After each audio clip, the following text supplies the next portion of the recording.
পূৰা এতিয়া চলি আছে 3D কাৰ্টুনৰ মানে এটা ট্ৰেণ্ডিং চলি আছে তো নিজৰ ফটোৰে মানে 3D কাৰ্টুনবিলাক সকলোৱে বনাই আছে তো আপোনালোকে এনেকুৱা ধৰণৰ 3D কাৰ্টুন বনাব বিচাৰে নেকি যদি বিচাৰে আপোনালোকে প্ৰথমতে প্লে ষ্ট'ৰটো অ'পেন কৰি লওক প্লে ষ্ট'ৰত লিখি দিয়ক জেমিনি এপ বুলি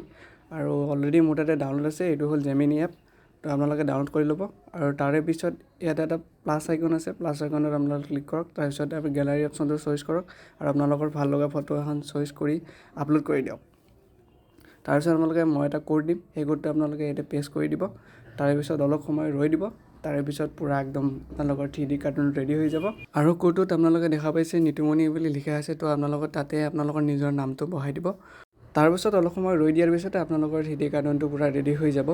এয়া চাব পাৰে 3D কাৰ্টুনটো পুৰা ৰেডি হৈ গ'ল তো আপোনালোকে একবাৰ ফটোখনত ক্লিক কৰি দিব তাৰে পিছত ওপৰৰ ফালে দেখা পাব এটা ডাউনলোড অপশ্যন আছে তো ডাউনলোড অপশ্যনত ক্লিক কৰি আপোনালোকে গেলাৰীত ফটোখন ছেভ কৰি ল'ব পাৰিব যদি এই কোডটো লাগে তেতিয়াহ'লে আপোনালোকে মোৰ কমেণ্ট বক্সত কমেণ্ট কৰক কোড বুলি